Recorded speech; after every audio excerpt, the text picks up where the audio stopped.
I have another great presenter here. His name is Tim Trzepacz. I keep on screwing up. I'm sorry, Tim. I'm really sorry. He does some really amazing stuff with hardware synthesis. He's done some amazing talks, and he's part of Crashspace, right? Crashspace. I'm actually in like every space except Crashspace at this point in time, but I can talk about that. I'll do the presentation and I'll talk about who the fuck I am. Yeah, and so Crashspace and some other hackerspaces are places where you can come and you can make stuff, basically. It doesn't have to be musical. There's 3D printers, there's laser cutters, depending on the space there. I'm part of a couple of groups. I'm part of security hacking groups, and what's really interesting is how we are now having electronics and art merged together. These are some badges that I've been to conferences, and if you take a look at it, you guys are more welcome to take a look at them later. Just amazing amount of artwork done with these, and if you get to play around with them, they've got games on them, they've got tools for hacking. The amount of creativity is amazing, and so seeing these things that people have created, and this is not some company that's created it. These are people that have spent a whole year prepping for a conference to create a badge. I mean, to create something like this in 3 different colors is actually very, very impressive, to be honest with you, on electronics. So and that made me realize that in even in hacking and even in the world of programming and electronics, you can have a lot of creativity. In fact, Tim's actually created one of these. It's kind of a badge too, as well, right? Yeah, well, it's kind of a piece of premium swag, but yeah, this is for the Mag West convention up in the Bay Area, which is a music and games festival, and they wanted a Blinky couples pendant, and I delivered. So this one's a little bit broken. I've been carrying it around all the time, but yeah, and this is the one I'm doing for next year, and I'll talk about this in the end after the presentation. I figure I'll do the presentation first, and then I'll talk about who the fuck I am. So I'll let Tim take it away, introduce himself, and talk about the projects he's working on. All right. Hello, children. That's better. All right. So, hello, I'm Tim Trzepacz, and I'm going to tell you how to build a digital music synthesizer in 2 minutes, or maybe a little bit longer. So music is sound that communicates emotion. Sounds are vibrations in the air. Air can be vibrated by a speaker. A speaker can be attached to a pin on a microcontroller. You may want to use an amplifier or something like, and use the digital analog pin or pulse width modulation. So the parameters of sound are the frequency, aka the pitch, the amplitude, aka the volume. I'm sure you guys all know this already. The harmonic content, which we generally get out of the waveform. So you can store that waveform in a table of numbers. You can store a whole recording of an instrument. That's called sampling. You know that, right? We're not going to do that because we're making a synthesizer. Microcontrollers don't have that much memory anyway for samples. So you just got to take one period of your sample waveform. You take one period of your sine wave, sawtooth wave, whatever. We can loop that, right? The digital analog output is always going to be the same speed, no matter what you're playing back. You're always going to play it back at the same speed. So you have to resample that to get different pitches out of that one waveform. Right. So here's the part where I usually say math, math, math, because we have 2 minutes. But since we have longer, I'll actually go through the math unless people get bored. So in order to get that sample rate that you play back, right, the number of samples that you have, and divide, you take your output sample rate, divide that by the number of samples, that's the frequency of that wave that's going to play back. So, but we want to turn that around, right? So that if you have 256 samples and you're running 44.1, you're going to get a slightly thought F3. But how do we get actual notes? Well, we turn that around, we take our output sample rate, divide that by the frequency we require, and that's how many samples we need. But how do we get that into our number of samples that we actually have in our table? Well, you have a traversal speed. You're going to skip samples, right? So traversal speed is sample waveform count divided by the required waveform period in samples, and we can pull out all the real parameters of that and get our traversal speed. But that's a decimal number, right? Oh yes, by the way, aliasing might be an issue. The Nyquist frequency is actually a thing. So you can avoid low frequency grit by making the sample table large enough for the lowest note. So if you do the math here, right, 16.535 hertz for C0, you do that in our equation we had from before, you're going to need about 2,700 samples, but you really want it to be a power of 2 because math, and I'll explain that in a minute. Or you can live with the grid and make your sample table smaller, which is what I've usually done. So, how do you calculate what the note frequencies are? Well, we know an octave is 12 notes, right? Half steps because music is stupid. So each octave doubles in pitch. So the frequency of each note in that octave is going to vary by the power of 2 to the 1/12. 2 to the power of 1/12. So talk to me here. There we go. So to get your note frequency, there you go. But are you going to do this calculation every time on your little tiny microcontroller? No. No, this is getting your A440, right? So you're just going to make a table and stick it in your code. That's how you're going to get your note frequency, right? And you can make, if you want to get cents to do fine tuning, you just go and divide by 1200 there in your table, and you have a lot more entries in your table. When you fit that in memory in a microcontroller, maybe not. You adjust your own precision. So you say, help! My microcontroller can't floating point! Bro, do you even fixed point math? So it's just bloody fractions, right? What is fixed point math? Well, you've only got integer numbers on your microcontroller because it's not very beefy. So what you do is you just go and take and multiply the value to bring the fractional part into the integer space. Right? So use a power of 2. Why do you use a power of 2? Because on a microcontroller, there's in the actual assembly language, there's a command called a shift, where you just take the bits in binary and you just move them over by some number of bits. And that's a power of 2, because a bit is, 1, 2 to the power of whatever. So you can use the shift operator. So 1 left shift 8 times is 256, or in hexadecimal, that's 0x100. That's why we do that. So in order to get 0.5, right, we could divide 256 by 2, and we get 128. Right, so I would be using the, putting a decimal point at bit 8. Right. So when you're going to solve your problem in your math, you sort of pick a precision that's going to work with your problem and what the limitations of your processor are. If your processor only does 8 bits, you got to be kind of careful, and really you're going to fake 32-bit math anyway. But you want to get the most precision. If your number is from 0 to 1, right, then you can use all of your bits, right? If you have a 32-bit value, you can use all your bits to do just 0 to 1, right? So basically, you're multiplying by, OXFFFF. I do not know what that translates to in decimal. But if you need negative numbers, you got to leave a bit at the top for the sign. Don't forget to leave overflow precision to do the math on the stuff when multiplying. What does that mean? That means that if you multiply one number and you multiply another number, you're going to run out of bits and you're going to overflow. So you want to make sure that you kind of shift right a little bit to get your precision back. So you got to kind of keep in mind how many bits you're going to need for your result, and then you have that much precision left. So you shift everything over, and then you do your math, and then you shift it back over again. Sometimes you do the math in a higher precision space than you're actually going to store it, so you can actually get the precision you need in the right places. It's tricky. That's why we store samples in 24-bit values, even though we're going to always output to like 16-bit. Don't forget to shift right after your multiplication. You're going to multiply these two things together. Remember, they're both multiplied by that number of bits with fixed point math. So then you got to shift it back to get those bits out of it. So don't forget.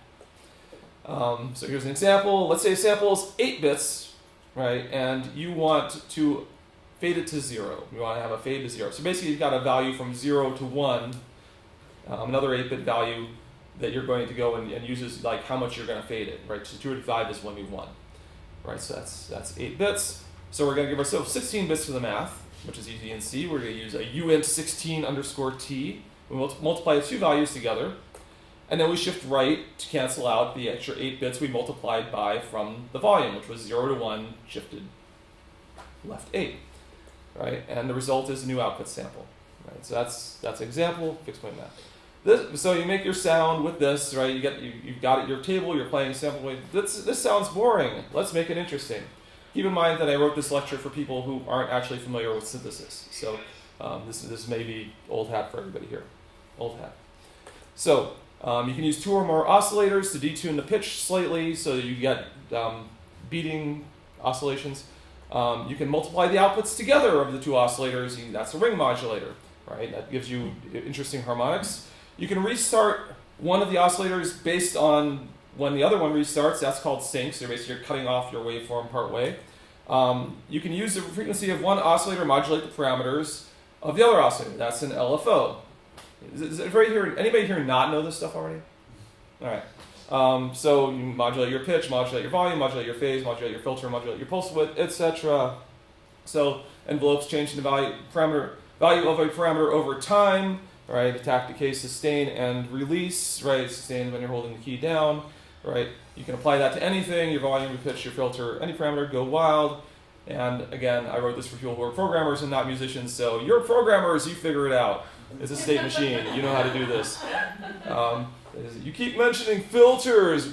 World Trade Federation is a filter. So filter reduces the harmonic content of a signal. Basically, it makes it approach a sine wave as you filter out harmonics. So it sounds really cool when you sweep it with an envelope or an LFO.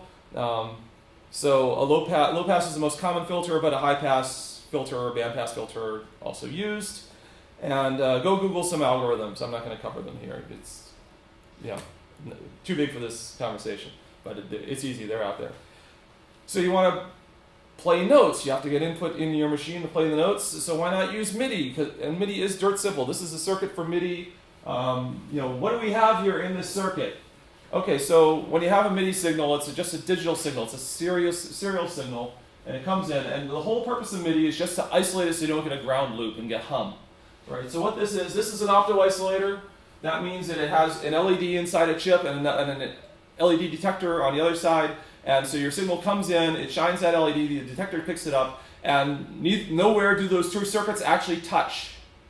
Right? So that isolates you completely from from one circuit to the other. So you'll never get a ground loop because your computer is attached to one plug and your synth is attached to another. That's what MIDI does. And all the other stuff in here is just to kind of bias those LEDs so that they will light. That's all the MIDI is. So basically, it's dirt simple as far as the hardware is concerned. And again, you're looking at this thing here, and this is 6 parts, basically, for the actual MIDI input. And MIDI output is even simpler because you have 2 resistors to bias your diode, and then you're done because it's basically shining an LED inside a chip. So as far as the software side of it, it's serial at 31K baud.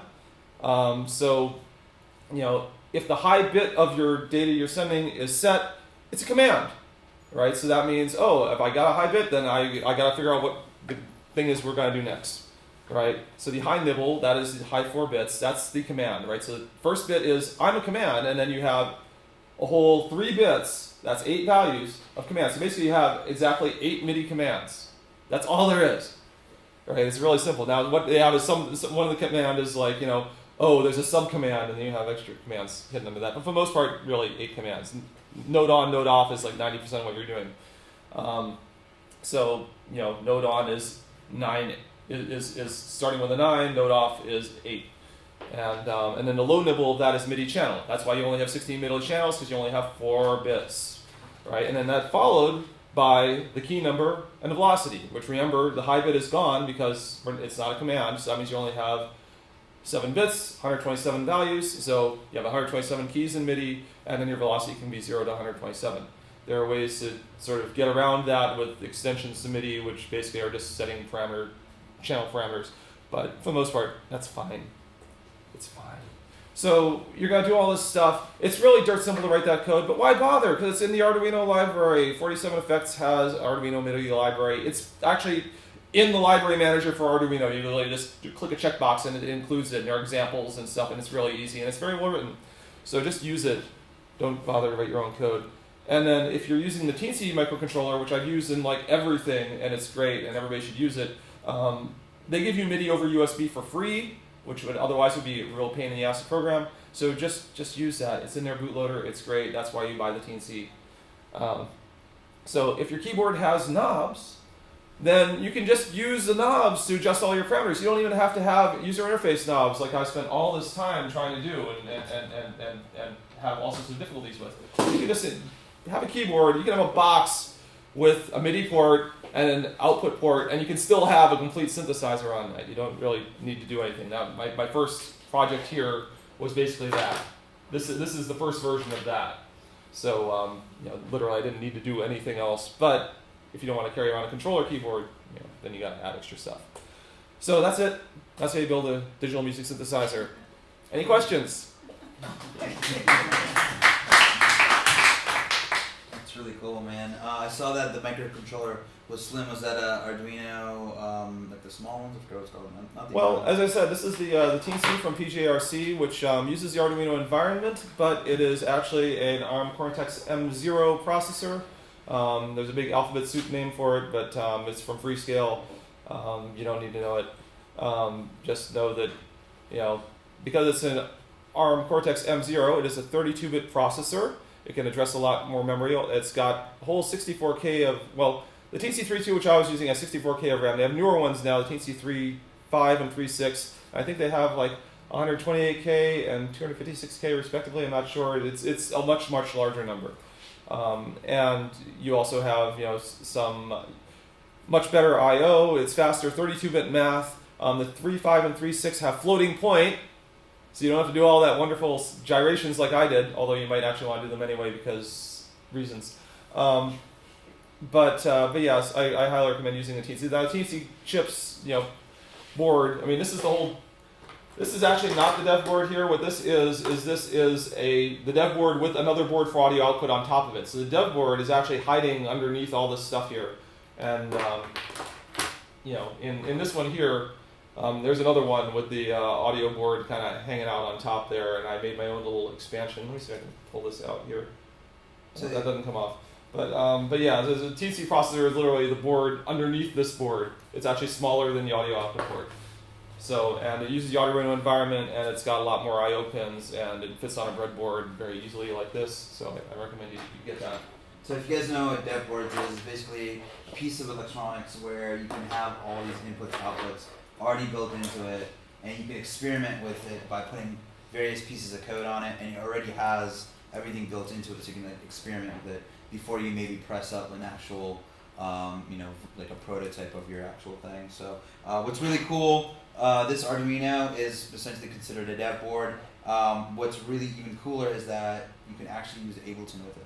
So you can take this, put some Arduino software on here, connect it to Ableton, and create something like your own light arrays or even your own instruments through these things. So you basically use something like this, right? Yeah, well, yeah. I started with the Arduino. This project here was called Twister, and I was making a MIDI controller with Atari 2600 paddle knobs and arcade buttons, and four MIDI ins and outs, and I was using the Arduino Mega 2560, which is in here. We can open this up. It's not screwed together in any way, and so there's our Arduino board hiding down here. Right, so this little dev board here with the USB on the back. And that's the thing you get with the dev board basically is you can attach the computer via USB usually, and then you don't have to worry kind of about programming. It's got a program on it called a bootloader, and then you just go and have the computer send your program over to it and it'll run the program. And it's got all the logic to accommodate that. It's got all the logic to handle your power, all the circuitry to handle your power adjustment from the USB to whatever your processor is going to use, and maybe a little bit of massaging for the output. And usually there's some sort of standard pin format for the output, so they can have a thing called a cape or a shield that goes on top of that board. You can just kind of buy a extension and stick that on your I don't know if you guys can see it from here, but it's got a couple of pins, so basically all you do is just mount these things on top of it, and all of a sudden you can have like an audio output or some sort of other hardware that you can actually interact with the actual processor on here. Yeah, the reason you can't see the TC board here is because I've got a shield on top of it here, which has a SD card port and an audio output, right? So there's a little chip on there, and then the TC board is actually down here, and the USB output's right there, or input is right there, and there's all these pins which are attached to this little prototype board here to actually do stuff. And this thing here, this little bit over here, this is MIDI. That's the entire MIDI circuitry, like I said. It's an optical isolator. And the screen here, there's all these wires here, but all it is just taking the pins from this screen and attaching it to pins on the microcontroller. So that way we actually have output. And really, you don't actually need so many pins, except for the fact that it's a touch screen, and so it's sending touch signals. So you're sending power, ground, 2 signals of touch, and then 4 lines for your SPI, which is the interface to talk to the screen. So it looks complicated, but it's really not nearly as complicated as it looks. So how would you recommend people, like, I definitely want to build my own digital synthesizer at some point, just so that I can know how all this stuff works and just kind of get an idea, because, you know, it's very overwhelming just to see all this gear sometimes. You don't know what it does, and you just kind of play around with it. You kind of have a black box, but I definitely want to learn something. So how would, what would be an easy way to get into building a digital synthesizer? Well, as I said, I think the TNC processors are really well supported for this, and they also have a thing called the TNC Audio Library, which has a whole like kind of interface where you drag and drop pieces together to go and set your signal flow path, and then you attach you then that generates a bunch of code, and then you can go and add that code to your project and kind of wire in the rest of this stuff. Obviously, you need to learn some coding, learn C. That's what real programs are written in. Yes.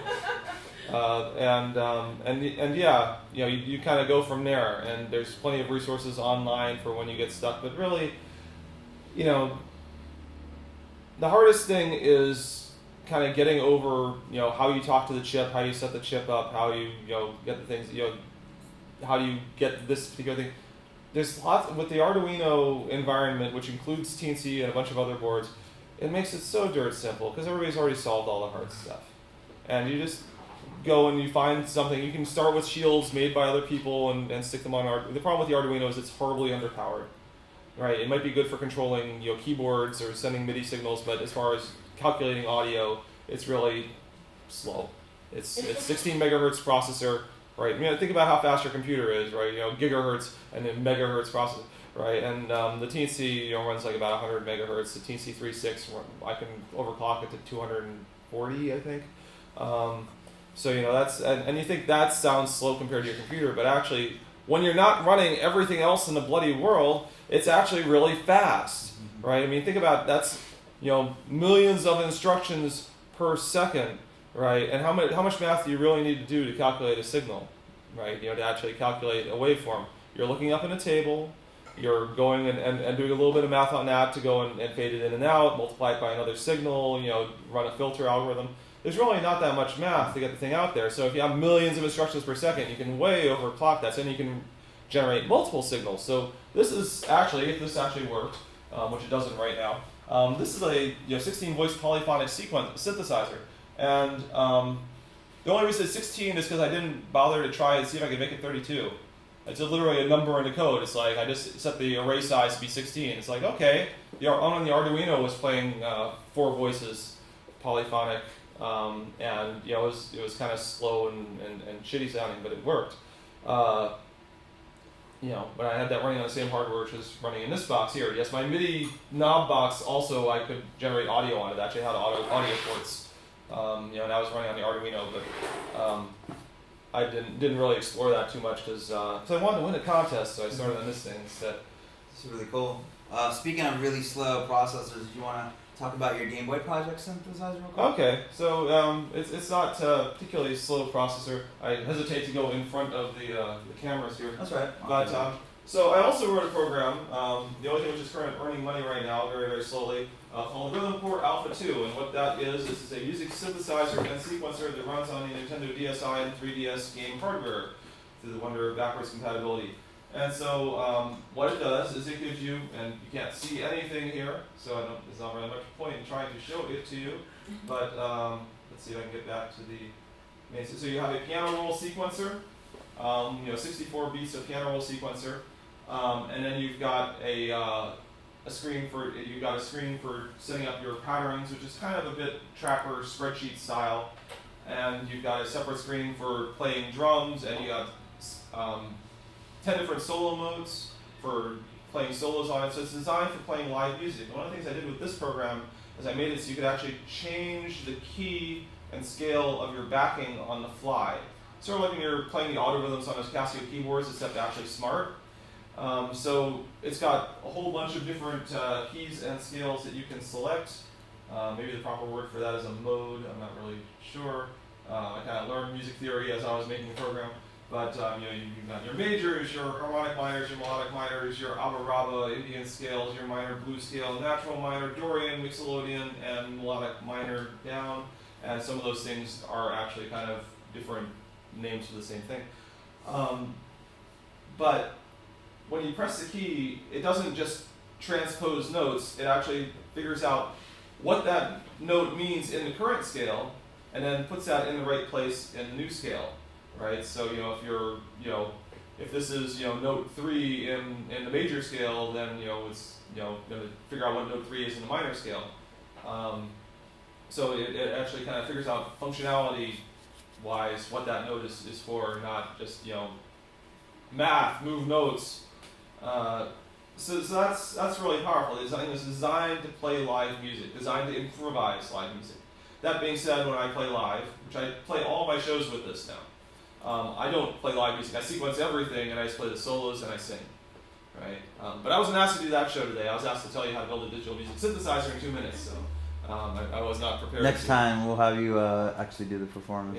Yeah. So I do that, and I played in bars and clubs around Southern California and occasionally other places. But as I mentioned when the other fellow was speaking, how do you get people to come to shows? Well, I have no idea, so nobody actually shows up. I have one good show a year, and that's Arcade Expo out in Banning. So I'm a big star out in Banning, which is 20 miles out of Palm Springs, I think. So that's good. I do good at retro arcade events and stuff like that. Nice. And I think the reason for that is that my stuff is sort of a kind of 80s-ish synthesizer, synth punk style, and that's not because I'm trying to do a retro thing, it's because I'm old. And that's what music means to me, and I think when I tried to do shows, I tried to do a lot of shows with the chiptune kids. And what I do, I guess, isn't really music anymore. That's not what they they grew up with hip hop and stuff, and I don't do that. So when I'm playing the retro shows, they understand that what I'm doing is actually music, and so they like it, whereas other places don't. So I do very poorly at bars and clubs around Southern California. So I frequently play to empty rooms, but the bartender and the owner of the club really like me because they're old. So that's how that works. And you're actually, I think, selling your software for... Yeah, so this is available. Please take flyers. This software is available for $10. $10 in the eShop on the Nintendo 3DS. It used to be on the DSi, but the DSi eShop is closed. You cannot buy things on the DSi anymore, which is what I wrote it for. It only works on 3DS through backwards compatibility. Thank goodness for that. But geez, Nintendo. I'm not going to work with Nintendo anymore. Having done this one. I was trying to get on the Nintendo Switch. I actually didn't develop the 3DS product because they'd already announced the Switch by the time I got a license to do the 3DS. And I was like, having gotten stuck with the DSi, which was a big failure, I was like, you know what? Let's not start developing, this came out, Rhythm Core 2 here came out a year and a half after the 3DS launched, because they don't tell us when they're going to do these things. They tell us there's going to be a new thing, they don't tell us when. And I was halfway through product development. I spent 3 years after Rhythm Core 1 developing Rhythm Core 2. And so I was like, I got caught holding the bag with the DSi. I released a DSi product like a year and a half after the 3DS came out. So I was like, let's get caught holding the bag on the 3DS since they've already announced the Switch, let's just get on that. But Nintendo was not willing to talk to me about that. We have nothing to say about future consoles at this time. Things in stores. We have nothing to say about future consoles at this time. It's out! And finally, they're like, we agreed to talk to you about this. Who are you again? A guy who's been on your console for 9 fucking years? So, okay, they're willing to talk to me. And then I find out that my competition in Japan is releasing their product in 2 days. I'm like, you guys gave them a 2-year runway. It takes me 2 years to get a product out. So they get 2 years to get entrenched in the market. So I'm like, okay. Yeah, protecting Japanese. All right, yeah. No thanks, I'm not playing that game. So I'm done with Nintendo. No. I'm done with the games industry. I used to be a video game developer. I'm done with the video games industry. The video games industry needs to die in a fire. Don't do it with the video games industry. Don't do it. It's bad. That's a whole other talk. So what I'm trying to do now is I'm pivoting. That's what we call it in business. In business. I'm pivoting. And so instead of making software, I'm going to make hardware. Right? I made a music product. It's a really great music product. Didn't sell all that well. What's your next hardware move? So I was trying to do this, lovely NanoEgg Synthesizer, which is on Hackaday.io, and I did actually win a residency in the Supplyframe Design Lab in Pasadena to go and work on this. I got 3 months to go and get this together, and that's why this looks as nice as it does. However, 3 months is not enough time to debug this. I spent most of that time trying to make this 3D printed keyboard here. This is actually made on a 3D printer. And it sucks! It's terrible! It looks cool, but it's dumb. So I have replacements for all the parts in this. The problem is I'm having trouble getting some of them to work, so I'm taking a little bit of a hiatus while I handed off some of the stuff to somebody else who's not getting it done to go and do this. So if I may indulge you here with what the rest of the parts are, which I think are in my bag here. So what have we replaced on the NanoEgg Synthesizer that will make it work?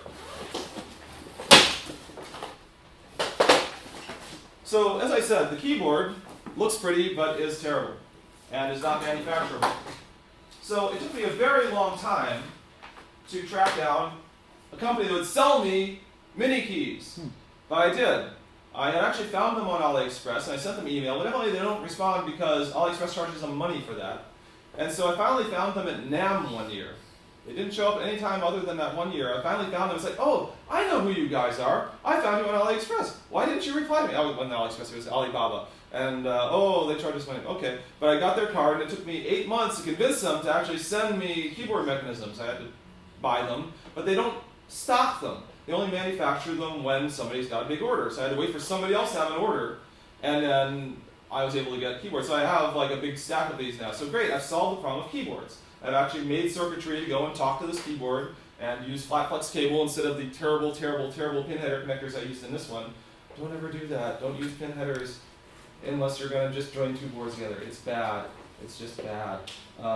You'll be sad. So I actually have, nice flat flex ribbon cable like real electronics has. Much better. Fragile, but much better. So I've replaced that. Now the processor in this is the TNC32. Well, in the process of building this, right at the end of my time in the design lab, they released the TNC36, which, as I said, has floating points. So this is the TNC36. I've mounted on a board for testing the screen, which I've also replaced, because the problem with the screen on this is that it runs over SPI, and you have to send every single pixel, and there's 16-bit pixels, and it's very slow. So how do you solve that? Well, what if the screen was smart in itself? It turns out there's a processor for controlling screens called the FT800. The FT800, by FTDI. Here is a prototype screen for the FT800. I bought this from Singapore for $25. Company hotmcu.com, but their website actually says how you.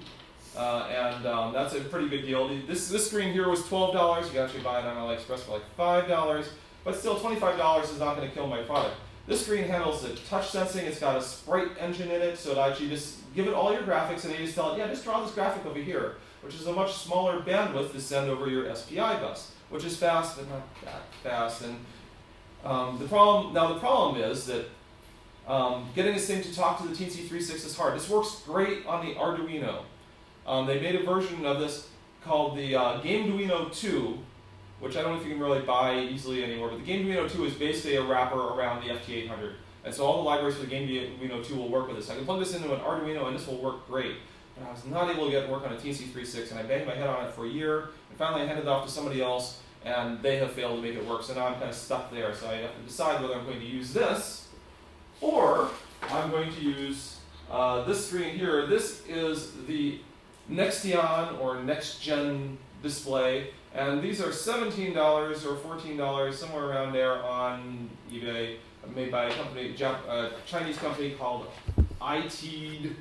And this has logic in it, and you kind of have this own little programming language and a little GUI for making your stuff. And it's really brain damaged and dumb. It works, you can use it, but it's just not as capable as I would like. I'd really like to get that FT800 thing to work. But if I just absolutely can't do that and I want to get back to this project, I could use this, it'd be all right, but it wouldn't be as cool as I want. I want to make a video game level user interface. I developed video games for like 20 years, so I can do better. It's cool. At NAMM I saw this one keyboard. It had all touch screens on the front of it. It was quite amazing. Yeah, I'm not trying to make a huge touchscreen, but I want the user interface to just, I want to pop. I want it to be like something you'd have on your cell phone or in a video game that'd be unit. cool. I mean, this screen, is basically the same as a DSi screen. I've already made stuff that works in these tiny resolutions, right? So I should be able to leverage that on this thing. So that's kind of how I'm intending to, build the thing up, right? New keyboard, new processor, new screen. Oh yes, and the modulation wheels, also the same company with the keyboard sold me these. Nice recentering wheels. I made my own recentering mechanism. It does really recenter, and it's clicky and stupid and terrible and after 3D print. It's all 3D printed. It's pretty cool. You guys but this, should come out and check I it got out. this one. There's one here which recenters, and the company which made the keyboards. I hadn't seen these. I had no idea what these looked like. I wasn't sure if they sold them. I ordered them, and they had them, and I got them, and I was like, oh good, they work. Oh good, these are not terrible. I had no idea. I just had to place the order and hope it wasn't even in the catalog, wasn't documented or anything. It just, okay, can you send me those? Yeah. How much are they? Oh, they're this one. Okay, great. Send me 40 of those. Great. so you have to take some chances. So let me slow you down real quick. I wanted to see if anybody had any questions about this hardware. I know it's a lot of material and a lot of programming here, so I wanted to see if you guys any questions on what he's doing. I've stunned them into silence. So are you just making that keyboard, or do you have like other projects in the pipeline that you're working on simultaneously? Why are you getting frustrated with one? And well, that's the thing. Since I got this, I didn't actually get to the end of my thing, right? Since I got frustrated with this, right, I decided, while I've handed the thing off to another guy, I'll work on some other stuff. I needed to learn some things. And although I originally intended to self-manufacture this, I determined that was maybe a bad idea. So I said, I should learn to manufacture stuff in China. I have another 2-minute presentation on that if anybody wants to see that. However, what I did was the MAG West convention up in the Bay Area wanted some swag. So I decided, okay, I'll work for you guys for free and make swag, and I'll get a free course in manufacturing in China. I can use their money to go make. So I made these heart pendants, and I got a whole presentation on how I did that. Right, how you can find your manufacturer in China and get the best price, and how you order parts, and how you set up your circuit boards and all that stuff. So, so I did that, and now I'm working on a second project for them. And I'm like, okay. Now originally I was going to do different projects. I actually done one project for them before this, which was a blinky earring and tiara set, which was laser cut and using blinky LEDs and coin cells, and that was literally the entire circuit, blinky LED and coin cell. So, so I did that, and then I said, okay, I want to do a better electronic thing this time. So I convinced them I was going to do a synthesizer on a belt buckle, which is this thing here. But then they said, oh no, we've changed our theme. We want a heart pendant. So I was like, okay, it sounded like we were able to do both. So I was like, okay, I'll just whip that out and I'll get back. And then it took 5 months to do this. So I ended up not being able to do my belt buckle. So I'm like, okay, this year I'm going to do the belt buckle. And so I've been working on it. And so here is Stylish, the Trucker Belt Buckle Synth. Got the little stylus here wrapped around. Is it from Texas? So, so the idea was that you want it's a convention swag, so you want to make something completely ridiculous, but also I wanted to make something I could sell after the convention. I would make something which would turn into my product after I got it from them. So they fund the R&D, and then I get a product. Right? That's how I get paid, theoretically. So this, it's kind of quiet. I'm working on making a louder amplifier, but this actually plays. It's kind of like the stylophone, but it's going to be a full synthesizer. The full synthesizer part is not all written yet, so right now it just plays one sound, but all these buttons up here are for adjusting your synthesizer stuff and filters and all that, like I said in the lecture. So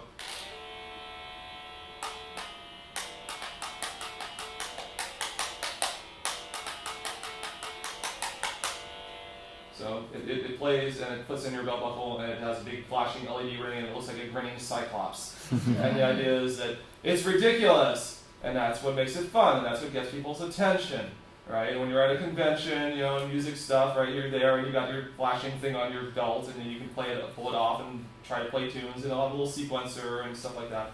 And then when I'm going to sell it as a product, right? When you're selling a piece of software, software is now free. It's free. Nobody wants to pay for it. So I had to sell this for $10, of which I get $6.50. That sucks! I have to sell $5,000 to make a living. And it's like $35K. It's kind of a shitty living, but so that's all I need. That's good. I own my house. I'm good. So I want something with a bigger profit margin. Well, you've seen out there in the lobby, they have the Cord Volca, right? It's $170 for the little thing, and this isn't quite up to that, but the convention's going to get these for the manufacturing price point of $10 to $15. I can sell this for about $100. They say, well, it's just a xylophone. Yes, but mine's going to have a whole synthesizer thing in it, right? Mine's going to actually let you make your own patches, have a sequencer, all that stuff. So I think I can get $100 for this. So that means my profit is $85, or somewhere 85, and it's probably going to be like about $80. Right, so that's much better than $6.50. So I have to sell a lot fewer of them. So I might have some chance of, for the first time in 9 years, actually making a living. So that's kind of thing. And you say, gosh, that seems very mercenary. Yes, but you have to eat, right? So you're saying hardware is the way to go? I think so, right? Yeah. Like I said, software is free. Take the software and put it in a box. The box is worth money. I mean, think about it. You sell an app, and you can't charge for the app, but you can charge money for advertising on your app for other things. So your software is worthless, but the other things you advertise, you have to trick people into giving you money for your thing. You can charge people to go and win the game. But you can't actually charge people to the game. So software is free now. So I'm gonna make hardware. Cool. So that's the plan. I'm kind of being a bit slow about it. I can afford to do that, thank God. But yeah, so if anybody likes software, you can still buy my software. It's the long tail is getting very skinny, so I'm making less than $100 a month now. I never really made that much It's money. a cool idea. I like it. It's really interesting. Yeah, it was a great idea. Except that people on Nintendo don't know how to make music, and people who know how to make music don't have Nintendos. Yeah, that's the So I problem thought, there. Yeah. let's make a music product for people who like to make music to buy. Rather than make a music product for people who don't know how to make music to not buy. Cool. All right. Nice. Well, I really appreciate you sharing everything. Do you guys have any more questions on any of the synths or anything? No? Cool. Awesome, man. I really like what you did. I think it's really ingenious with all the stuff. And, I would love to maybe make a badge for music hackers at some point. I think it's really cool. So, cool. Yeah, well, it's very easy, as I pointed out. It only takes 2 minutes to explain it.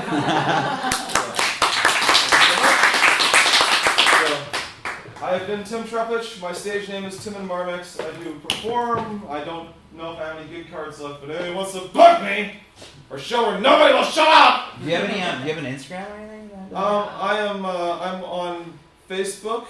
I do have an Instagram, and the reason I have an Instagram is because remember at that show out in Banning, I approached some kids and I said, "Hey kids, check out my stuff." Right, and I gave them my gig card, and then they decided that I was ridiculous, and they went and made an Instagram for me and stole my identity, and I had to cajole them to give it back. And so I never intended to be on Instagram, and now I have one, and I never updated it. Evidently, updating it is a thing you're supposed to do, so maybe I should start doing that. Mostly I just post on Facebook. I understand Facebook is passé now. I'm not really sure what to do, but evidently it gets nobody to come to your shows. So I don't know. I have no idea what I'm doing. Cool. Thanks again, man. I really appreciate it. We're going to take a 5-minute break. I'm going to have Ed present the VSTs, and then we're out of here.